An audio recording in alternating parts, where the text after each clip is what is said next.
Assalamualaikum warahmatullahi wabarakatuh.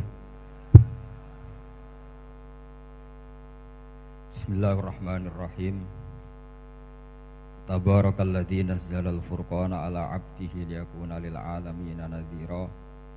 Allahumma shalli wa sallim ala sayyidina Maulana Muhammadin wa ala alihi washabbihi asma'in amma ba'du. Ingkang sangat kula hormati, sangat kula takzimaken Kiai Haji Mustafa Bisri sedanten keluarga, Kiai Haji Yahya dan semua keluarga besar Bani Mbah Bisri Mustafa. Ingkang sangat kula hormati Profesor Dr. Al Habib Said Aqil Al Munawwar. Beliau adalah profesor ahli hadis juga sekaligus ahli tafsir yang sangat kita hormati dan yang hadir kita hormati. Mari bersama-sama nikmati audisi ini. Jadi ini saya digambar Mbah Mus untuk audisi. Jadi saya lulus apa enggak ya enggak tahu. Tapi saya pastikan tadi kalau Profesor Said Aqil Al Munawwar fasih membaca Al-Quran, saya akan menjadi kompetitornya, akan fasih memaknai tafsir Quran. Karena saya sudah tidak mungkin bersaing di suara. Orang tahu semua kalau suara saya itu jelek. Mungkin Allah mau bagi-bagi rezeki. Jadi kalau saya suaranya bagus, nanti tidak diundang jadi mufassir, diundang jadi penyanyi hadroh. Jadi sudah itu saya nikmati saja. Begini, saya dari awal itu sudah saya perkirakan. Jadi kalau nasib saya baik, itu kalau kalian tidak paham itu akan ngomong gini, wah ilmunya Gus Bak tinggi sehingga kita tidak paham. Itu kalau nasib sedang baik.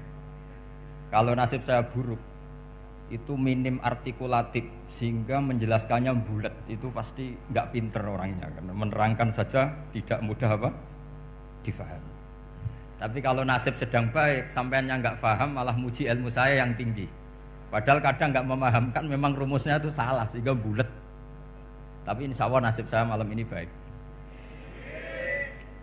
Begini, saya dulu pernah berdoa berkali-kali sama Allah Subhanahu Wa Taala bahwa saya ingin membaca Quran itu fasih fil makna. Fasih itu artinya jelas, runtutan logikanya jelas. Sehingga barokahnya fasih itu logika Quran atau logika yang dibangun Quran itu menjadi benar-benar logika yang diterima siapa saja, termasuk diterima oleh orang kafir. Kita tahu Umar itu masuk Islam sebelum mondok apa enggak pernah mondok? Sebelum mondok, enggak pernah beliau ngaji tafsir.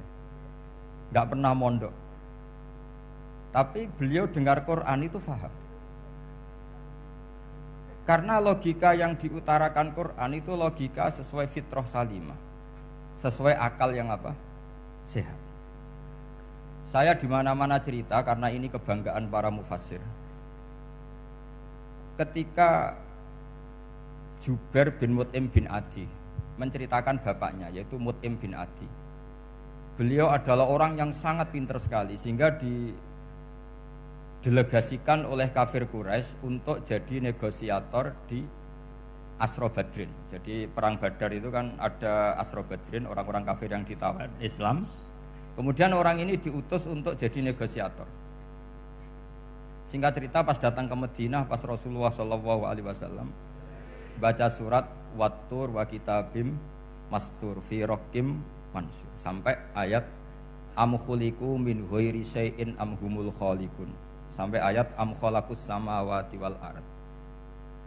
Di ayat itu Allah menceritakan kalau Tuhan-Tuhan yang kamu anggap Tuhan itu sebagai Tuhan, misalnya Lata, Uzza, Manat, nggak apa-apa kata Allah.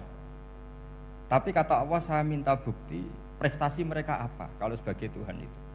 Apakah pernah ikut menciptakan langit bumi? Atau kalau nggak bisa menciptakan urun kata Allah, urun semen sak-sak kata Allah, sementing urun. Sehingga logika lalu terbangun, prestasinya apa? Tuhan-Tuhan yang kami tuhankan itu. Kata Allah, Qul ara'aytum ma tad'una min dunillah aruni madza khalaqu minal ardi am lahum syirkun fis samawati. Kalau mereka Tuhan, tunjukkan prestasinya ke saya, kata Allah. Apakah mereka terlibat dalam penciptaan langit dan bumi? Atau kalau nggak bisa menciptakan 100%, kata Allah setidaknya urun.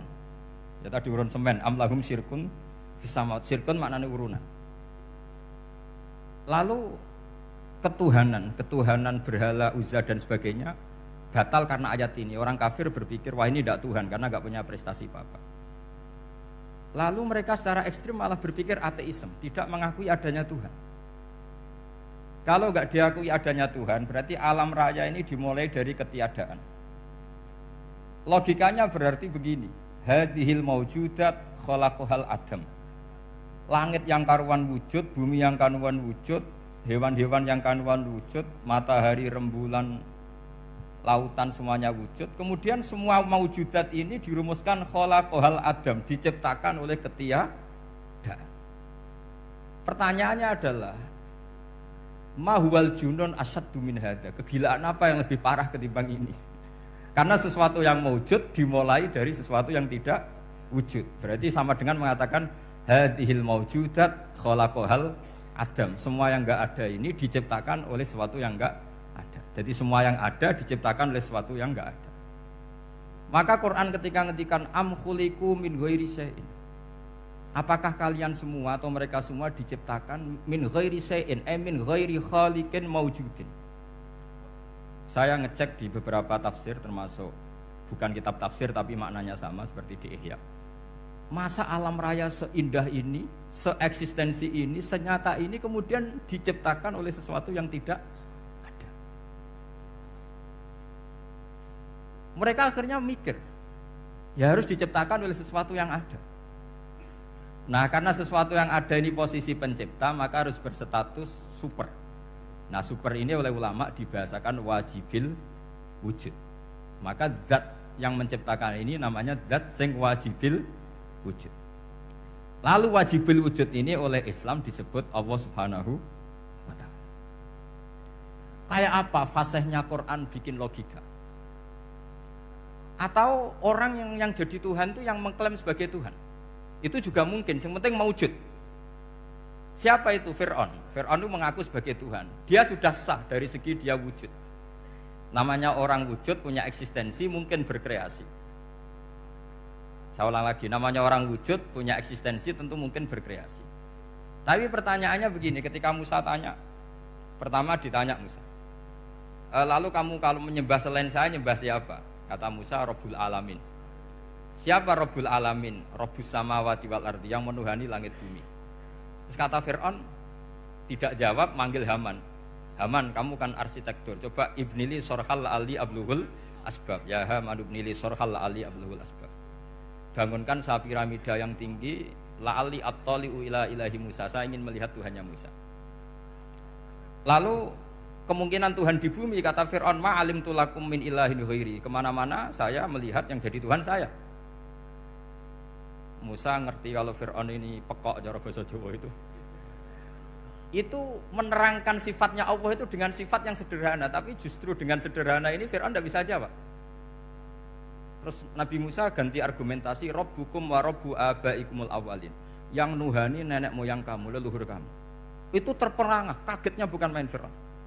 Karena para umatnya, para punggawanya lalu berpikir, kalau ini Tuhan berarti buyut-buyutnya enggak ada Tuhan, kan Tuhannya datang terlambat. Makanya Pak Jokowi kalau dituduh PKI gak terima. Saya ini lahir tahun berapa gitu. Pas ada PKI itu masih 4 tahun. Masa ada PKI balita? Ini enggak, ini ada Tuhan balita, Tuhan terlambat. Pertanyaannya adalah kalau Fir'aun itu Tuhan, lalu bapaknya, mbahnya, buyutnya Tuhannya siapa? Makanya ketika Allah disifati Nabi Musa, Rabbukum wa Rabbu abaikumul awalin, yang nuhani nenek moyang kamu, itu kagetnya bukan main. Dan semenjak itu banyak punggawa Fir'aun yang iman. Ini yang akhirnya nanti jadi waqala rajulun mu'minum min ali fir'auna yaktumu imana. Atau yang menjadi ayat wajaa rajulun min aqsal madinati yas'a. Kenapa mereka menjadi iman? Karena logika Fir'aun Tuhan itu gugur, runtuh. Bisori khil hujjah, dengan logika yang sangat transparan. Jadi ini perlu belajar tauhid. Jadi kalau sampean sudah kalah suara, jangan kalah logika. Kalau sudah kalah suara, kalah logika, jangan kalah tinggal mendengar saja kok tidak paham bangkune gitu. Jadi ini sering saya utarakan. Makanya banyak ulama mengatakan fasihu ibaratil Quran itu bukan sekedar notnya atau sajaknya kalau boleh dibilang saja. Tapi karena runtutan cara berpikirnya. Maka kelihatan sekali di tema-tema Quran. Ketika nyifati Allah Rabbus samawati wal ardi tidak mengalahkan Fir'aun, justru dengan sifat yang ringan Rabbukum wa Rabbu abaikumul awalin bisa mengalahkan Fir'aun. Nah, kenapa sekarang orang tidak fasih baca Quran? Karena tadi perangkat itu tidak cukup. Saya berkali-kali matur, juga sering matur Mbah Mus. Saya itu masih belajar Al-Ibris, Mbah Misbah, Marbawi, semua khazanah tafsir, baik yang bahasa Jawa, bahasa Melayu itu masih saya pelajari. Termasuk saya pelajari lughatnya. Mulai lughat yang setengah benar sampai macam-macam. Saya tadi matur sama Profesor Said Aqil Al-Munawwar. Memang bacanya harus urut Said Aqil Al-Munawwar. Karena sekali salah Said Aqil Sirat. Sebenarnya enggak apa-apa, ini sama-sama orang alim. Cuma tidak tahu nasib di publik ini, nggak tahu saya ya, macam-macam lah gitu. Namanya orang banyak, nggak usah dijelaskan. Tapi semuanya baik. Saya pernah ketemu Pak Said Aqil Sirat itu bilang gini, Gus, orang jadi wali itu sebabnya dua. Mungkin kalau kayak jenengan banyak pecintanya, yang doakan banyak. Kalau saya banyak yang benci, wah itu ngirangi dosa gitu kan. Batin gue dasar wong alim bener wah. Jadi beliau nikmati memang itu. Karena mbah-mbahnya beliau itu sama dengan mbah-mbah saya yang dari keluarga Kudus. Buyut saya itu kakaknya buyutnya Pak Said Aqil. Jadi makanya jangan pernah benci orang alim. Orang alim bulet atau kayak opo itu masih saja punya alasan. Saya itu dengar Kiai Bisri, cerita Kiai Bisri itu tidak ada yang serius. Dulu ketika ada polemik Haji yang Mu'alim, itu orang kumpul semua di sini. Kata Kiai Bisri, sudah nunggu Mbah Fadl. Mbah Fadl sudah di rumah. Ngiranya orang itu ya Mbah Fadl rawuh dileteh. Setelah lama Mbah Fadl tidak datang. Loh Kiai Bisri Mbah Fadl tidak datang. Lah ya di rumah. Lah mana kok tidak ada? Ya di rumahnya sendiri. Karena beliau enggak pernah bilang di rumahnya. Orang saja yang kepikiran kalau itu rumah leteh. Itu mirip seperti guyonannya Rasulullah SAW. Nabi itu kalau guyon itu tidak pernah bohong. Makanya di tiba itu disebut wayam zahu wala yaqulu illa haqqan. Nabi itu ya guyon, tapi enggak pernah bohong. Yang bohong kan khayal kamu. Masyhur itu ada orang sepuh sowan Nabi. Di kitab saya itu perempuan, tapi di beberapa kitab lelaki. Saya tidak tahu pastinya berapa. Biasanya ahli hadis mentahmilkan ta'addudul qissaten atau ta'addudul waqi'aten. Oke, kita bayangkan itu perempuan. Ya Rasulullah, saya ini tergesa-gesa, nanti takut kemalaman. Ini orang sepuh. Jadi jangan kamu bayangkan Nabi Suwani wong ayu nom nanti jadi hoax. Orang sepuh. Oh di sini aja, tidak usah tergesa-gesa pulang kata Rasulullah. Lah nanti gimana? Saya jalan kaki ya Rasulullah sampai kampung saya itu nanti malam. Kata Nabi, la ahmilan naki alab nidnaqo. Santai saja nanti tak pinjemin anaknya unta. Kata perempuan tadi, ma fa'altu bibni naqo. Apa yang bisa saya lakukan dengan anaknya unta? Sudah tenang saja kata Nabi. Setelah mau pulang disiapkan unta, ya unta tua, unta layak dinaikin. Ya Rasulullah ini kok unta tua, katanya anaknya unta. Nabi dengan santai, oh masih tua ya anak unta kata. Jadi itu menafsirkan anaknya unta cilik itu kan pikirannya kamu kan. Sebetulnya anaknya unta itu ya tua pun anaknya unta. Maka saya itu yang termasuk bangga. Nasib saya nanti insya Allah kayak Gus Mus, kayak Gus Dur. Sampai tua dipanggil Gus. Tapi saya niatnya lebih buruk. Supaya nanti kalau saya salah pantas mau ngijek Gus. Tapi dalam kompetisi kadang Gus itu kalah. Itu dulu di Pondok Sarang itu kalau ke WC itu antri. Itu yang di WC didodok. Supaya cepat keluar. Ayo cepat keluar, saya Gus. Dikira teror Gus itu yang di WC menjadi takut. Yang dalam WC gak kalah, saya malah kiai. Sehingga jadi memang kacau, kalau sudah logika itu kacau. Tapi di Ihya kitab yang populer dikaji di pesantren, itu ada babnya. Qadiyat itu pengarang tentang betapa wajibnya takzim sama Rasulullah. Tapi punya bab mizahun Nabi, guyonan-guyonannya Kanjeng Nabi. Cuma Nabi seninya tadi wala yaqulu illa haqqan. Meskipun guyon itu enggak pernah bohong, itu butuh seni itu. Bohong apa guyon tapi tidak pernah bohong. Tapi umatnya ada saja yang pernah niru, ya termasuk Ki Bisri tadi. Sudah nunggu Mbah Fadl, sudah di dalam. Ketika ditunggu ternyata ya dalamnya Mbah Fadl sendiri, bukan di dalam apa? Ada seorang raja yang gemar kawin karena orang Arab gemar kawin.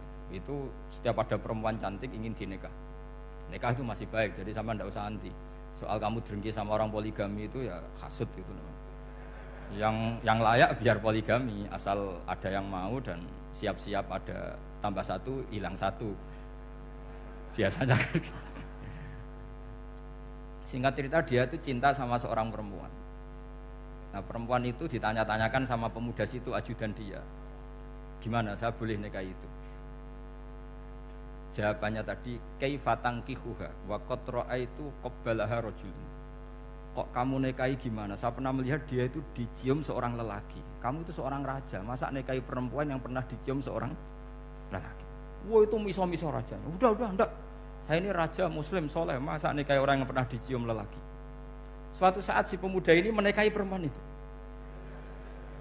Mangkelnya bukan main, karena dia saingan sama raja, gak mungkin menang. Satu-satunya menang itu bikin hoax tadi itu. Ini cerita ini di Ithaf loh, di sarahnya Ihya.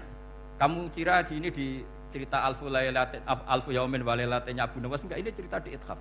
Kitab yang sangat sakral karena sarahnya apa? Ihya. Setelah nikah, maki-maki raja. Orang tidak punya harga diri, perempuan pernah dicium orang kok dinikahi. Tadri mandalikar rojul, kamu tahu siapa lelaki itu? Huwa abuha, yaitu bapaknya. Oh terrajan wasem, nggak ngerti itu. Jadi apa? Kiai-kiai dulu itu rileks. Sehingga saya datang ke sini ketika diminta sama Mbah Mus. Sebenarnya nggak diminta, diperintahkan. Karena pasti pakai agak-agak otoriter gitu. Karena di atas kita, jauh di atas kita. Mbah Mun guru saya aja manggil beliau Lek. Karena kita tahu Mbah Mus punya ibu, ibunya itu binti Khalil Harun. Mbah Khalil itu, saya punya manakibnya banyak tentang Mbah Khalil Harun. Jadi beliau itu adiknya Umar Harun. Mbah Umar Harun itu dulu alim-alimnya Kiai Sarang, setelah Mbah Ghazali itu Mbah Umar Harun. Termasuk Mbah Khalil Harun yang ngaji sama kakaknya Umar Harun. Setelah beliau alim alama, singkat cerita setelah menyelesaikan pendidikan, pindah ke Kasingan itu dibawain santri oleh kakaknya, namanya Umar Harun. Nah Mbah Harun itu punya istri namanya Mbah Sinto, itu saudaranya Mbah Ghazali. Makanya Mbah Mun manggil Mbah Mus itu Lek, karena Mbah Mun ke Mbah Ghazali itu Mbah Mun Nyai Mahmudah binti Ahmad. Ahmad ini bin Su'aib. Su'aib ini juga menantunya Mbah Ghazali.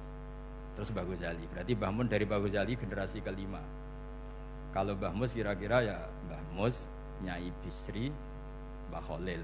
Nah Nyai Sinto ini sudah saudaranya apa? Mbah Ghazali. Berarti Mbah Mun dengan Gus Mus itu kalah satu tokoh di urutan nasab. Makanya manggil apa? Lek. Tapi Mbah Mus orang baik, tidak pernah manfaatkan itu. Yang sering manfaatkan Mbah Nawawi itu. Karena pernah sepuh itu, wah sembrono kalau sama saya itu. Saya di mana-mana itu digosipkan murid beliau. Ya saya ikhlas saja, itu satu-satunya harga diri Mbah Nawawi, ya saya ikhlas. Saya ikhlasnya. Jadi karena memang saya manggil beliau juga memang pernah nyembah. Buyut saya kandung itu namanya Maimunah, itu mbaknya Mbah Dowi. Jadi saya ini juga Bani Lasem. Buyut saya kandung namanya Maimunah, istrinya Mbah Umar bin Arabi. Melahirkan mbah saya sampai ibu saya sampai saya. Saya teruskan. Jadi cobalah Quran itu dibaca secara fasih. Kalau ingin baca fasih caranya gimana? Kamu harus belajar balaghah, belajar lisanul Arab, belajar mantek, belajar logika. Nah, kalau logika itu tidak sampai, cari muhalnya. Ini fatwanya Said Robdon Al-Buti, juga fatwanya semua ulama usul fikih. Saya ulang lagi ya, kalau logika kamu nggak paham, cari sisi muhalnya. Saya ulang lagi, cari sisi muhalnya. Misalnya kamu angan-angan tentang Allah nggak tok. sedurunge Allah iku sapa. Misalnya kamu angan-angan gitu. Sama agama tentu itu dilarang, tapi orang filsafat tetap saja nyari itu. Lalu hentikan pencarian itu, yaitu tadi katakan saja hadhil maujudat yastakhilu ayyakhluqahal adam. Sesuatu yang maujud tentu enggak mungkin disebabkan oleh sesuatu yang tidak ada. Fa innal adama la yu'athiru aslan wala yakhluqu aslan. Namanya sesuatu yang enggak ada pasti tidak berstatus pencipta. Namanya saja enggak ada. Akhirnya la buddha min ayyasbiqo hadzal alam maujudun. Maka alam ini harus didahului sesuatu yang maujud. Lah maujud ini yang oleh Islam disebut Allah Subhanahu wa taala. Sudah selesai di sini. Tinggal delok TV, tinggal ngopi, turu sampai setannya setruk karena nunggu mau bikin was-was itu lagi. Loh, saya itu termasuk kiai paling sering lihat sinetron. Kadang ya lihat Mak Lampir itu sering sekali. Sampai istri saya itu protes, Gus, dengan kata orang banyak orang alim kok senengan itu Mak Lampir. Karena setan mau menggoda saya tentang berpikir Allah. Jadi dia ngenteni. Kok malah mikir Mak Lampir gitu. Setelah lihat Mak Lampir biasanya saya itu lapar, terus makan. Habis makan tidur. Setannya masih nunggu mau was-was. Ternyata saya habis bangun ngopi lagi. Kadang lihat berita orang ditangkap KPK, macam-macam. Ini penting saya utarakan supaya setan itu tidak menang. Jadi ciri utama setan itu kata Rasulullah SAW, setan ini goda umatku, hadhil jibal khalaqaha Allah, hadhil ardo khalaqaha Allah, hadhil bihar khalaqaha Allah, faman khalaqaha Allah. Itu makanya banyak orang jurusan filsafat keblinger karena tanya Allah itu siapa. Kata Rasulullah, jika sampai ini maka kamu harus berhenti. Lu berhenti tanpa dialihkan ke yang lain kan susah. Tinggal aja lihat dulu sinetron. Ya paling gampang ya Mak Lampir, kan ada takut-takutnya sedikit. Karena kalau lihat sinetron anak-anak milenial itu kalau ada artis cantik sampai nangis. Karena istri kamu tidak seperti itu. Jadi ini trik ya. Trik supaya melihat TV tapi tidak nyesal. Makanya saya milihnya Anggreng Darmo, Mak Lampir. Ya saya nggak mikir maknanya, butuhnya setan ben mangkol itu. Karena ngenteni saya mikir itu ternyata tidak mikir itu lagi. Jadi makom saya itu beda, sama-sama lihat sinetron. Mungkin saya jadi wali karena lihat sinetron. Mungkin ya. Makanya banyak wali itu gak bisa diduga. Banyak orang jadi wali itu justru karena makan, justru karena melakukan hal-hal yang cara orang banyak itu salah. Itu Abu Yazid Al-Bustami itu pernah tanya sama Allah. Kak Haman gak usah bayangkan caranya, tanya gimana. Enggak wali ya enggak tok. Sudah enggak usah tanya itu. Tanya gini, ya Allah, orang sesregep saya dalam ibadah sedekat ini sama jenengan. Lalu saingan saya dekat jenengan masuk surga itu siapa? Sama Allah ditunjukkan orang yang tidur, itu tidur yang. Ya teman kamu yang tidur di kamar. Enggak terima Bu ya, ini gimana kok bisa setingkat saya orang yang tidak tidur gitu. Yang saya ibadah terus istighfar terus. Tapi jawabannya Allah nih. Woe ibadah terus itu mergo wedi aku. Jadi kan nganggep aku iku rodok-rodok jahat gitu. Iki tuh ratu mergo yakin aku apian, mengane ditinggal turu. Jadi sampean jangan tiru makom saya ketika tidur. Itu punya kelas khusus. Tapi jangan tiru, ini cerita saja, sampean ndak harus niru. Karena sampean kalau niru itu harus ada Abu Yazidnya. Abu Yazid sudah enggak ada. Tapi itu ilmu. Ilmu yang cocok ndak cocok harus kita kaji. Saya tadi jagungan sama beliau, sama Profesor Said Akil Al-Munawar. Beliau cerita sebetulnya sekolahan saya itu tentang usul fikih, tapi terkenal saya profesor tafsir. Tapi saya suka ilmu usul fikih, meskipun korbannya ya banyak. Biasanya orang jadi liberal gara-gara ya usul fikih. Sebenarnya nggak perlu dipikir lah, itu macam-macam lah. Begini, dalam usul fikih yang mainstream itu kan ada hukum wajib, haram, ya makruh, terus macam-macam lah. Termasuk ada mubah. Mubah itu boleh dilakukan, boleh ditinggalkan. Dalam ilmu usul fikih sebetulnya definisi mubah boleh dilakukan, boleh ditinggalkan itu salah. Karena begini, setiap Anda melakukan sesuatu yang mubah, pasti di saat itu meninggalkan sesuatu yang haram. Saya ulang lagi ya. Itsma min mubahin illa wa yatahaqqaqu bihi tarku haramimma. Semua teks di Lubul Usul seperti itu. Memang saya hafalkan karena ini cara saya jadi wali yang mudah murah. Itsma min mubahin illa wa yatahaqqaqu bihi tarku haramimma. Fayatahaqqaqu bisukun tarkul qatli wa bisukut tarkul qadzaf. Terus beliau membuat sekian contoh. Hukum mubah itu kata ulama yang lain kan boleh dilakukan, boleh ditinggal. Itu tidak benar. Mubah itu ya wajib. Karena setiap kita melakukan mubah maka saat itu berarti kita meninggalkan barang haram. Coba orang tidur itu artinya apa? Tidak zina, tidak maling, tidak selingkuh, tidak mabuk. Sampean di pondok nikmati jagongan, rokokan, ngopi. Artinya nikmati rokok, nikmati kopi, tidak menikmati tontonan di bar. Makanya kita berharap malaikat itu belajar usul fikih sehingga ketika kita rokok di pondok dilihat hada taroka melihat bar, wahada taroka melihat dangdutan, wahada. Jangan sampai malaikat bilang gini, dasar kere rakra delok. Itu repot kalau sampai berpikir gitu. Nah, kalau mubah itu artinya tarkul haram. Tarkul haram itu wajib apa sunat? Wajib kan? Berarti setiap orang melakukan mubah hakikatnya melakukan wajib dan itu artinya dapat pahala. Salah sampean ngajine ra khatam, dadi nglakoni mubah iku mengira tetep mubah. Maka berbahagialah orang yang ngajinya khatam. Makanya setahu saya kiai-kiai Mbah Mun ya sering guyon. Setahu saya Mbah Mun kalau ketemu Mbah Mus ya guyon terus. Guyonnya ini adalah waminal qutbi kata Imam Ghazali. Qutbu hadaddin al-istilzat bil mubahat. Poros agama ini pada akhirnya adalah nikmati sesuatu yang dibolehkan Allah Subhanahu. Orang itu kalau fasik, mau makan siang aja kalau nggak ditemani perempuan cantik nggak bisa makan. Mau jalan-jalan kalau nggak ditemani perempuan cantik nggak bisa jalan-jalan. Kalau kiai-kiai itu enggak. Gojlok-gojlokan wis seneng ira karuan. Dulu terkenalnya Kiai Bisri, Kiai diundang katanya mau ada menteri. Ternyata menterinya ya beliau tidak masakan tok di sini. Karena maknanya menteri itu pembantu presiden. Semua kita adalah bantu presiden terlaksananya kedamaian itu. Loh iya kan? Saya berkali-kali ngomong di mana-mana. Apa artinya menteri pertanian kalau kita tidak nanam padi? Mbok pinternya kayak apa tetap nggak ada ketahanan pangan. Sekarang menjadi ketahanan pangan itu rumusnya menteri apa karena petani mau nanam padi?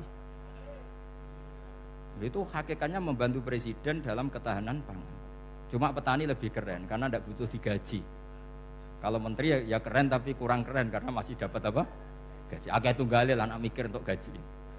Nah petani enggak mikir nggak dapat gaji. Oh itu keren. Selalu rakyat lebih keren dibanding pejabatnya. Memang gitu aturannya begitu. Aturannya begitu. Kamu saja yang kurang syukur. Jadi rakyat tuh gremeng enak jadi menteri. Ya sudah itu hak kamu, tapi saya tidak berpikir seperti itu. Maka saya ulang lagi ya. Kenapa saya ngomong seperti ini? Supaya tadi saya sudah bilang, saya sudah nggak menang dalam suara, harus menang dalam logika. Karena ini audisi, ini audisi. Di kabar Mbah Mus, nanti yang menang siapa tidak tahu saya. Tadi Pak Mu'ad, sekarang saya, kemarin Gus Yofur nggak tahu saya. Nanti masuk nominasi apa nggak tahu. Begini. Kalau artinya fi'lul mubah itu tarkul haram, saya ulang lagi. Kalau fi'lul mubah itu artinya tarkul, maka mubah ini spesial sespesialnya. Sehingga Allah kadang ngendikan sederhana sekali. Wa min ayatihi manamukum billaili wan nahar. Termasuk ayatnya Allah adalah kamu ditakdir tidur malam hari maupun siang hari. Kalau kamu enggak malam hari, subuh hari, pagi hari, siang hari. Kenapa dihitung wa min ayatihi? Sekarang kalau ada pakar medis, pakar kesehatan bilang ini kalau kurang istirahat mati, kalau kurang istirahat jantungan. Berarti tidur adalah menghilangkan penyakit jantung. Obat paling mandi dengan orang rutin tidurnya itu masih mandi orang rutin tidurnya. Kamu beli obat harganya 1 miliar tapi gak pernah tidur 3 hari, tetap taqabbalallahu minna minkum taqabbal ya karim. Maka yang penting itu obatnya apa tidurnya? Tidurnya yang dibantu obat. Tapi kalau obat tok gak dibantu tidur, masih sakit. Berarti penting mana tidur sama obat? Karena penting tidur wa min ayatihi. Orang kayak sampean sering delok YouTube, delok gambar macam-macam. Barokah mana dengan tidur? Wong nak melek mripate delok macam-macam. Barokah tidur. Jadi tidur adalah perlawanan terhadap keinginan melakukan haraman. Ya, saya ulang lagi, tidur itu adalah perlawanan terhadap keinginan melakukan keharaman. Jadi kalau mau tidur nyati gini, ya Allah, siap tidak berangan-angan tentang maksiat, terus tidur. Oh itu wa min ayatihi. Jangan kok gak di duit terus ngombe sing akeh ben iso ngantuk. Wah ini tidur yang untuk melawan kemiskinan. Supaya lupa utangnya tidur, lupa kasusnya, itu udah akan jadi wali yang seperti itu. Kalau jadi wali tak gugat gitu. Nah, sehingga karena mubah itu tarkul haram, Allah itu sering menghitung ibadah yang super itu halal mubah. Misalnya Allah ngendikan kulu washrobu, kamu harus makan. Sekarang gini, jaga kesehatan itu wajib enggak? Wajib. Kalau saya tidak sehat tidak bisa ngaji di sini. Apalagi Mbah Mus kalau nggak sehat ditunggu orang se-Indonesia fatwanya. Dan di antara cara sehat kamu harus makan. Kalau nggak makan sakit. Lalu makan dengan posisi menyehatkan orang yang bisa fatwa, bisa mulang, bisa macam-macam. Posisi ini super apa tidak super? Super. Maka Allah kadang sederhana ngendikan ibadah itu kulu wasrobu jom kowe yo mangan yo. Tapi ayat ini menjadi tidak hebat kalau dibaca orang tidak pernah ngaji, nggak pernah ngaji usul fikih. Pangeran piye toh? Dirimo ngongkon mangan kowe dikongkokno kulu. Wis ora usah ngono ya wis mangan. Rusak Quran kena makna ngono iku rusak. Kamu tahu superiornya ayat kulu wasrobu kalau belajar fa inna fi'lal mubah berarti tarkul haram karena saat melakukan mubah artinya tarkul haram. Dan tarkul haram itu penting. Sekarang gini, merusak diri sendiri haram apa enggak? Haram. Untuk supaya tidak rusak kamu harus makan. Berarti makan wajib apa sunat? Wajib. Lho sing haram itu kalau tulung piring dintekno. Nah, dengan cara pemaknaan seperti ini, Quran akan superior. Bahkan di ayat-ayat yang kelihatannya sederhana, kulu washrobu, wala tusrifu. Ketika Nabi Musa dimenangkan mengalahkan Fir'aun, itu Allah firman pertama gitu, kamu harus makan mimma razaqnakum. Cuma syaratnya wala tadghaw fihi fayakhilla alaikum ghadab. Kalau kamu berlebihan nanti dapat ghadab saya. Nah khawatir saya kalau ilmu ini sudah hilang terus ayat-ayat yang biasa tentang kemanusiaan dikira biasa. Padahal ayat ini super, misalnya nikah. Nikah itu oleh Allah, perempuan yang kita nikahin itu oleh Allah disebut surga. Saya punya bukti, misalnya gini ayat ya, wala tangkihul musyrikati hatta yu'min wala amatum mu'minatun khairum min musyrikati walau a'jabatkum. Terusannya ayat wala tungkihul musyrikina hatta yu'minu wala abdu mu'minun khairum min musyriki walau a'jabakum. Terusannya ayat tuh ulaika yad'una ilan nar. Para musyrikah yang ingin kamu nikahi karena mereka non muslim atau kafirah atau musyrikah itu hanya mengajak kamu masuk neraka.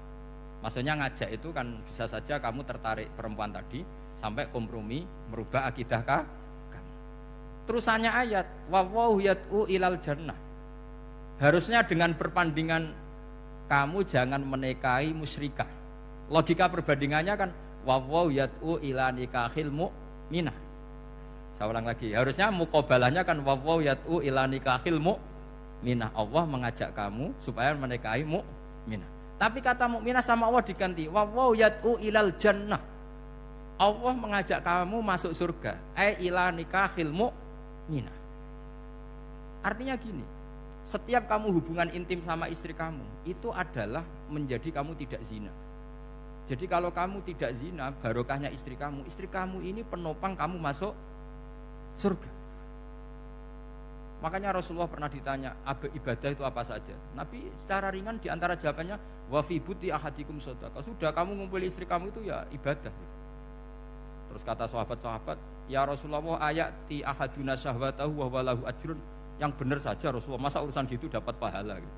Nabi jawabannya ya enteng, alai salawaduha fi haramin aka'ana ali wisrun.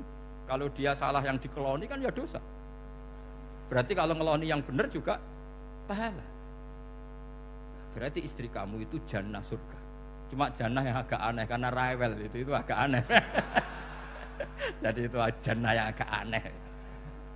Maka supaya jannah ini tidak aneh, kata Rasulullah itu cara bersuami istri itu kata Rasulullah halla jariyatan tula ibuka wa tula ibuka. Sebagian riwayat halla jariyatan tudhahikuha wa tudhahikuka.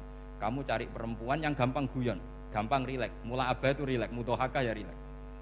Saya berkali-kali cerita, saya ini termasuk orang yang nggak pernah diskusi penting sama istri saya. Karena takut tegang. Biasanya kalau tegang itu yang suaminya kalah. Jadi saya itu nggak pernah diskusi penting. Saya kemarin mau ke Pasuruan ya, mau ke Peloso itu ditanya mau kemana? Ya tidak tahu. Terus pulangnya kapan? Ya nggak tahu. Wong kok rohan. Ya saya senang saja. Enggak roh itu artinya kan bodoh. Orang bodoh itu enggak mukallaf, artinya enggak dosa kata saya. Jadi saya ngambil hikmahnya saja. Anda takut, ditakoki kok jawabannya ora jelas. Ora jelas itu misteri. Memang dunia itu penuh misteri. Pokoknya tak itu. Pokoknya yang kira-kira itu jadi tidak penting.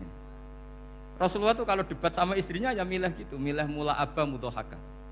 Saya punya sekian cerita betapa Rasulullah tuh rileks ngadepin cemburu-cemburunan.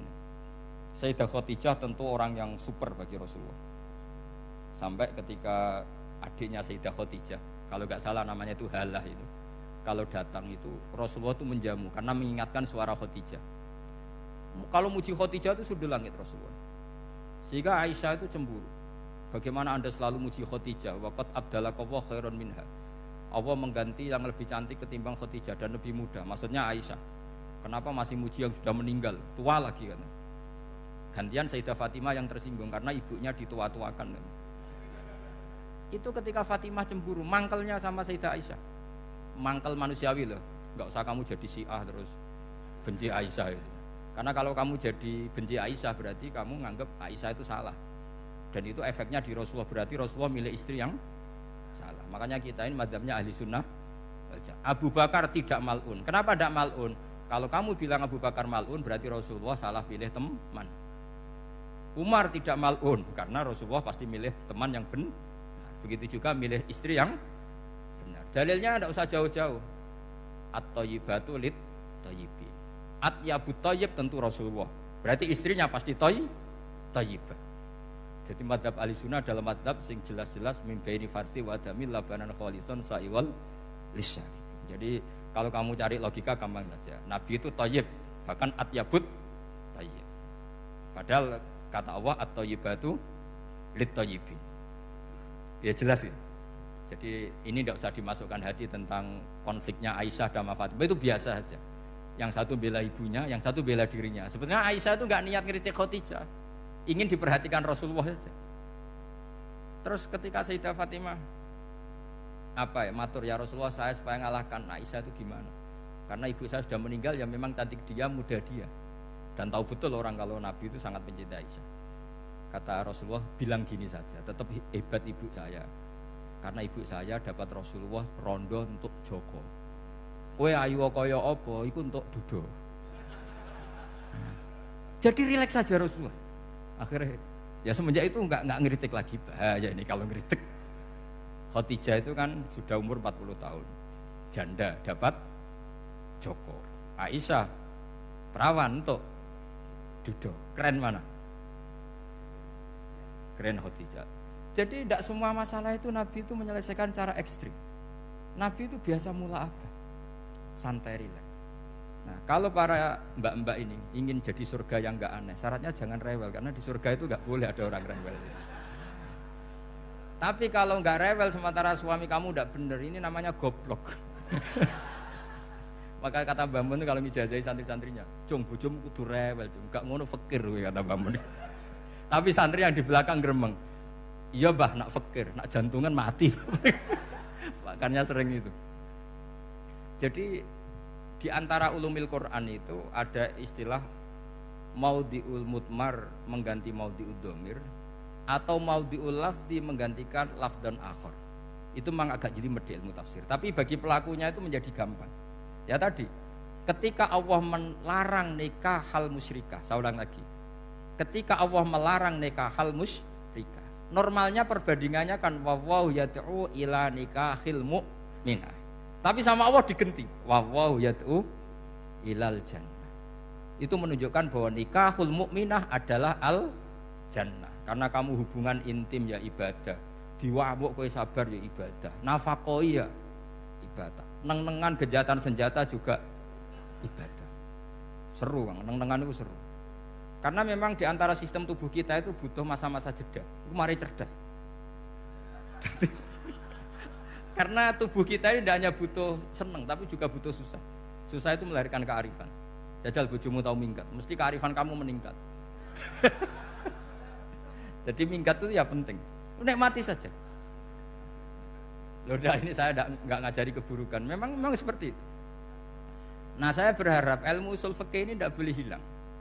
Karena dengan ilmu usul fikih kita tahu mubah adalah tarkul haram dan tarkul haram adalah wajib. Maka Allah sering sekali membicarakan sesuatu yang mubah itu superior. Kayak tadi wa min ayatihi manamukum billaili wan nahar. Termasuk ayatnya Allah adalah kamu itu tidur. Cara berpikir tadi, kalau saya tidak tidur sakit, kalau sakit habis biaya banyak. Sementara tidur hanya butuh seperti ini. Betapa baiknya Allah dengan tidur bisa menjaga kesehatan yang kalau tidak dijaga berbiaya tinggi. Berarti hadan naumu naumul ibadah. Terus ulama bilang tidur itu ibadah kalau niatnya litaqawi alal ibadah. Tapi nak wae blojo turu lah itu sing masalah. Tapi tentu ilmu itu ada pembanding. Sekarang ketika kamu tidur itu tarkul wajib apa tarkul haram lah itu masalahnya. Seringnya kamu itu tarkul wajib. Wae mulang turu. Wae ngantor wong kerja turu. Lah itu tarkul haram atau tarkul wajib? Tarkul wajib. Kalau tarkul wajib berarti status tidur kamu haram. Sudah pinter ini sudah maju ini sudah maju. Jadi saya belajar usul fikih lagi-lagi karena untuk menjadi mufassir itu harus menguasai balaghah, menguasai usul fikih, menguasai lisanul arabi. Nah, lisanul arabi yang sering saya contohkan berkali-kali. Saya punya kitab namanya Ar-Risalah. Orisinil karangannya Imam Syafi'i. Saya baca beberapa kali khatam.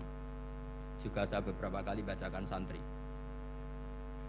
Itu kalau memaknai Quran secara lisanul arabi itu gampang sekali.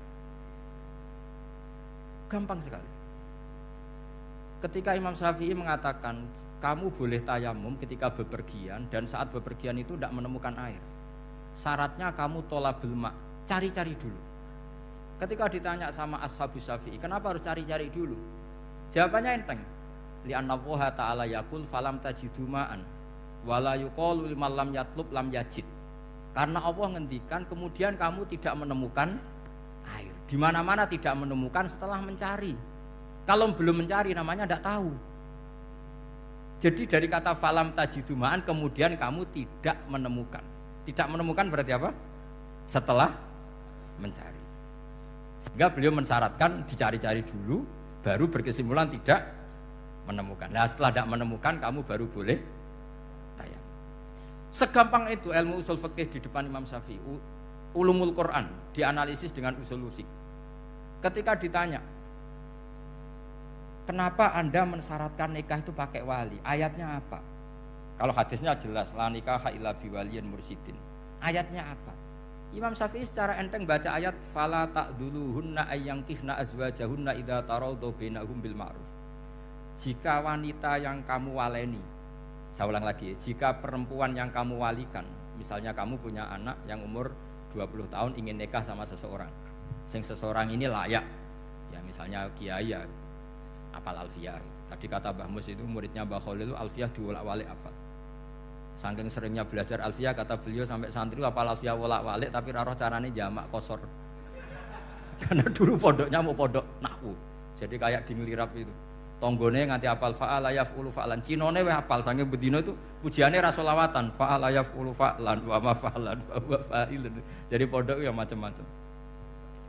Itu saat tadi sampai mana itu? Tentang apa? Wali nikah tadi.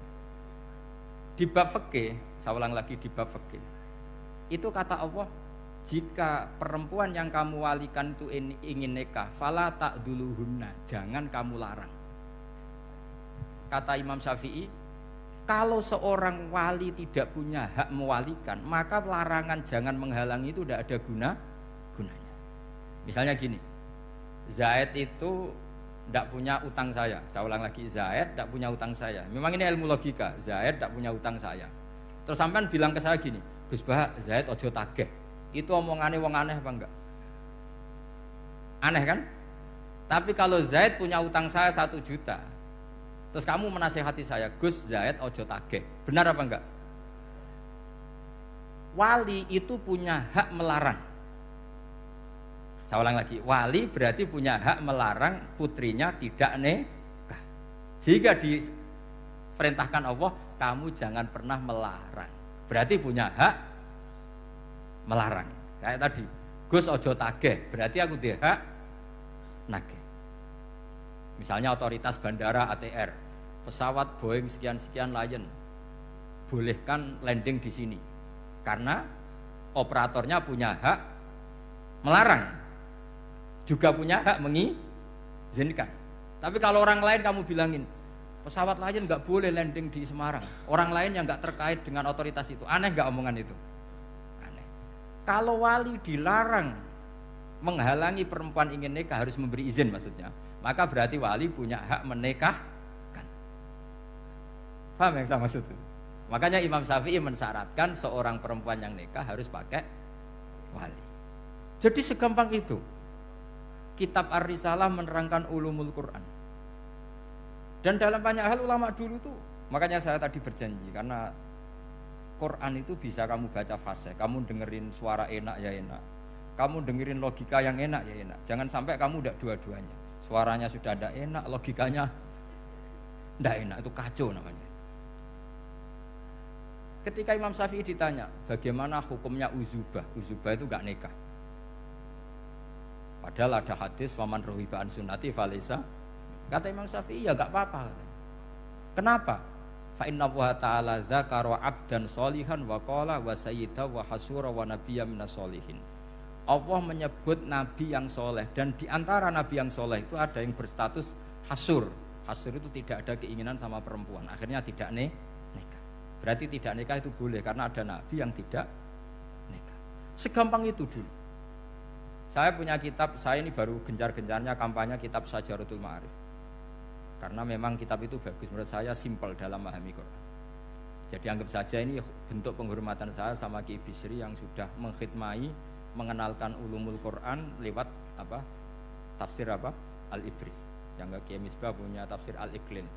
Memang dua beliau itu kalau yang satu ngarang terjemah Alfiyah, yang satu yang ngarang satu. Ini dua kutub yang berbeda, yang satu sangat rileks, yang satu sangat seperti itu. Nggak usah diterjemah nanti jadi repot. Itu ulumul Quran yang ditulis Syajaratul Ma'arif itu gampang sekali. Misalnya begini, beliau bikin judul Babun Nafil Ibad Bikullil Bilad. Bab seseorang harus manfaat kapan saja dia berada. Itu terus beliau qala ta'ala wa ja'alani mubarakan ainama kuntu. Ciri utama para nabi itu ngendikan wa ja'alani mubarakan ainama kuntu. Saya dijadikan di mana-mana itu berkah. Jadi seseorang hidup harus di mana-mana manfaat. Terus ketika beliau ngendikan babun la yutrakul haqqu li ajlil batil, bahwa kebenaran tidak boleh ditinggalkan hanya karena ada banyak kebatilan. Beliau terus ngendikan inna sofal marwata min sya'airillah faman hajjal baita wa atamara fala junaha alaihi ayat tawafa bihima. Jadi di Sofa itu ada berhala namanya Isaf, di Marwah ada berhala namanya Nailah, atau sebaliknya pokoknya Isaf dan Nailah. Terus sahabat kalau mau sa'i itu merasa dosa karena harus melewati berhala-berhala itu. Sehingga mereka tanya, ya Rasulullah, saya ini tetap tawaf enggak? Padahal di tempat-tempat itu ada berhala. Terus kata Allah, tetap tawaf. Nah, tetap tawaf ini artinya apa? Melakukan barang hak meskipun di situ banyak kebatilan. Itu manhajnya para orang-orang alim kita. Mbah Mun, Mbah Mus itu ya berkawan sama orang yang macam-macam. Kamu tidak usah ngeritik. Itu fikihnya sudah kelas tinggi. Fikihnya tuh la yutrakul haqqu li ajlil batil. Saya di mana-mana cerita. Saya punya kitab namanya Khilyatul Auliya wa Tabaqatul Asfiya. Itu syarat kamu kalau daftar wali harus punya kitab itu. Khilyatul Auliya wa Tabaqatul Asfiya. Itu karangannya Abu Nu'aim Al-Asfihani. Kitab itu yang jadi indukan Ihya ketika menyebut manaqibul akhyar. Kita tahu Ihya kalau bab tasawuf mengikuti Kutil Qulub yang di kalang Abu Thalib Al-Makki. Kalau fikih tentu beliau mengikuti Imam Haromen gurunya, yaitu kitab Nihayatul Matlab fi Dirayatil Madhab. Kalau manaqibul akhyar beliau mengikuti kitab Khilyatul Auliya. Dan mengikuti itu penting kalau dalam tradisi kiai. Enggak boleh seorang kiai kok mikir sendiri, namanya mustakil. Kalau mustakil itu mubtadi', bikin tatanan baru dalam agama. Justru ulama itu harus niru sebelumnya karena sanad itu harus musalsal, enggak boleh. Imam Syafi'i bilang haram terus kamu bilang halal. Terus murid kamu bilang makruh. Terus muridnya kamu, ya pokoknya khilaful aula, enggak boleh gaya-gayanan gitu. Kalau di kampus plagiat itu dilarang, kalau di pondok itu wajib. Makanya banyak kalau tes itu ngerpek. Karena belajar itu tanpa batas katanya. Lu kok ngerpek? Mboten ya, jari belajar kapan saja. Jadi mboten ngerpek, mutolaah pas tes. Jadi kacau tuh santri itu. Mutolaah tapi pas apa? Tes. Itu dalam kitab Khilyatul Awliya diterangkan. Uniknya rawinya itu siapa? Sufyan bin Uyainah, orang yang sangat khusyuk, gurunya Imam Syafi'i. Kita tahu Imam Syafi'i punya guru zaman di Mekah itu namanya Muslim bin Khalid Az-Zanji. Dalam hadis ngikuti Sufyan As-Sawri sama Ibnu Uyainah. Tapi beliau intisabnya lebih ke Imam Malik ketika ngaji apa? Muwatta. Terus beliau punya guru usul fikih namanya Muhammad bin Hasan Asy-Syaibani.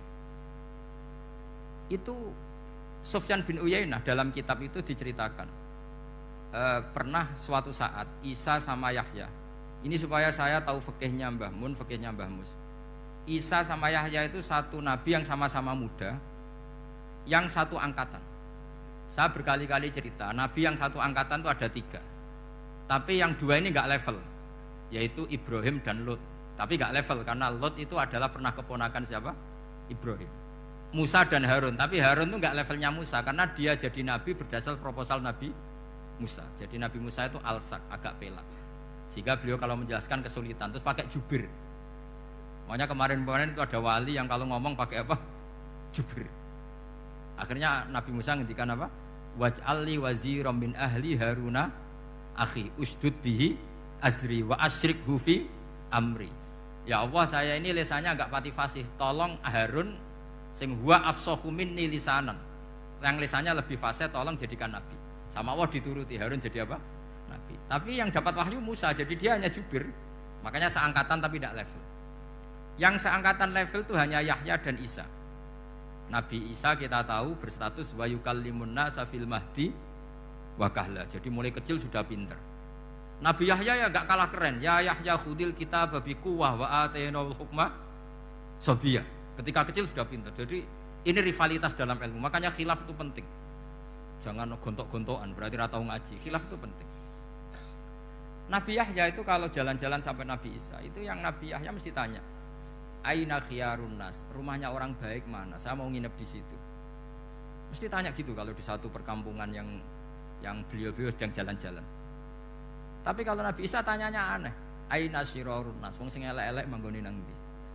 Akhirnya ini kan terjadi debat. Tapi karena sama nabinya ya ndak debat kusir terus kubu-kubunan kosong berapa sama kosong berapa, ndak, ini sama ya sama-sama kosong-kosong, sama-sama orang ikhlas itu kosong-kosong. Sama lama terus debat kecil. Kenapa kamu tanya aina khiyarun nas? Mana orang-orang baik? Jawabnya Nabi Yahya, ya kumpul orang baik itu enak, nyaman, teduh, enak lah. Lah kamu kenapa kok tanya mau nginep di aina syirarun nas? Ana nabiyun, ana tabibun, udawil mardu. Saya ini dokter, nabi itu dokter. Di mana-mana dokter menyembuhkan yang sakit. Kalau Anda peneliti penyakit, cari daerah yang banyak endemik penyakit apa yang daerah sehat? Daerah yang kena endemik penyakit. Tapi problemnya Anda sendiri berpenyakitan, kalau ke situ tambah nemen. Ya, itu. Ya sama, kalau kamu kira-kira tidak kuat ya jangan kumpul orang yang seperti itu. Kamu tidak kuat kan? Malah katut. Tapi fikih-fikih kiai-kiai kita, guru-guru kita, berteman orang macam-macam tenang saja. Karena mereka kekuatan kesalehannya sudah absolut, sudah kuat sekali. Ya tentu bi'aunillah wa bitaufiqi. Sehingga kamu tidak usah meki para guru-guru kita. Saya pernah didhawuhi Mbah Mun. Ya Jong ya aku wis ketemu Megawati. Piye-piye Indonesia kudu damai. Engko nak tukaran ya repot. Jane yo piye? Aku yo kiai. Artinya beliau harus ketemu karena untuk supaya Indonesia itu damai. Beliau anggap saja makili religius, Bu Mega makili apa? Nasional. Dan Indonesia damai itu kalau ada kerjasama antara kaum nasionalis dan kaum apa? Religi. Jadi yang namanya damai itu penting sekali. Sampai Rasulullah itu pernah berdamai sama orang yang jelas-jelas kafir. Apalagi Indonesia belum sampai seperti itu. Yaitu kita tahu dalam Sulhul Hudaybiyah, Nabi berakad damai sama Suhail bin Amr, padahal kafir. Nah, kalau kamu Qur'annya sudah seperti itu, maka Qur'an itu punya kekuatan yang luar biasa. Ketika Sayyidina Ali konflik sama Sayyidina Muawiyah, itu dirumuskan kita berdamai. Setelah kita berdamai, terus ada pertanyaan begini. Lalu orang yang sedang konflik itu nak ketemu raine, roh raine wis ra seneng. Ning dinggon jenenge konflik ketemu raine wis ra seneng. Oke, kita pakai mediator, kata Sayyidina Ali. Akhirnya Sayyidina Ali pakai mediator, Muawiyah pakai mediator. Terus orang Khawarij bilang, dalilnya apa mediator itu? Enggak ada Qur'annya. Itu orang Khawarij. Sama nggak usah tanya kalau orang sekarang yang apa Gus? Wah itu mari fitnah, itu provokator berarti tanya gitu. Singkat cerita terus Sayyidina Ali itu agak marah karena beliau terbentuk oleh Quran. Itu spontan Sayyidina Ali baca ayat wa in khiftum shiqaqa bainihima fab'atsu hakaman min ahli wa hakaman min ahliya. Jika suami istri menghadapi konflik, di mana-mana konflik roh raine kan gak seneng. Maka yang keluarga lelaki kirim mediator, yang keluarga perempuan kirim. Terus dari Sayyidina Ali, wa ummatu Muhammad a'dhamu min amri rajulin wa imra'atin. Umatnya Muhammad lebih serius ketimbang urusan lelaki dan perempuan. Wong suami istri saja kalau konflik butuh mediator, apalagi hadhil ummah. Segampang itu mereka istidlal. Jadi mediator dalilnya mana ya? Dalilnya wa in khiftum shiqaqa bainihima fab'atsu hakaman min ahli wa hakaman min ahli. Dulu Quran itu seperti itu. Nah sekarang problemnya Quran itu tidak dikaji seperti itu sehingga fasihul ibarat atau fasihul akli atau balaghatut ta'aqqul itu enggak ada. Makanya saya ini pengagum kitab Ibnu Hajar al-Asqalani yang nyarai Bukhari. Kata Ibnu Hajar al-Asqalani termasuk mukjizatnya Quran adalah al-iltizat al-akli. Akal itu menjadi nyaman. Itu uniknya yang dicontohkan seperti ngaji saya malam ini. Misalnya Allah ngendikan am khuliqu min ghairi syai'in, yang namanya maujudat tentu diciptakan sesuatu yang maujud.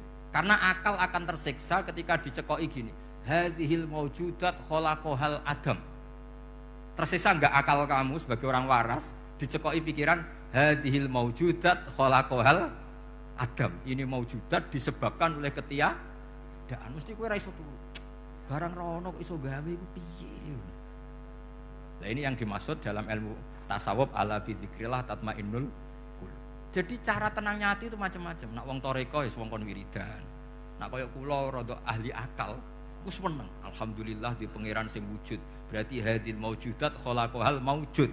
Berhubung maujud ini pencipta berstatus super. Super itu dalam agama disebut wajibul wujud atau musabbibul asbab atau kausa prima mbah lah sauni-uni. Sing penting iku ora hadil maujudat khalaqahal ada. Makanya kata beliau Nabi itu bukan sekedar jamal suratan, ganteng secara perawakan, secara fisik enggak, tapi juga Nabi punya jamalul akal. Akalnya itu nyaman. Yaitu kita disuruh iman dengan sesuatu yang memang kita nyaman. Seperti kita disuruh iman bahwa alam ini diciptakan oleh Allah, oleh al-mawjud yang super. Kan terus nyaman. Coba kalau kamu diajarin Islam, alam ini yakini yang menciptakan adalah ketiadaan. Oh kamu kuliah sampai profesor sampai dokter pusing, ini ajaran apa? Sesuatu yang tidak ada menyebabkan sesuatu yang ada. Yaitu namanya termasuk ajaran ini indah karena ada al-iltizat al-akli, kenyamanan apa berpikir karena terus nyaman. Ya saya kira demikian, ini audisinya selesai. Assalamualaikum warahmatullahi wabarakatuh.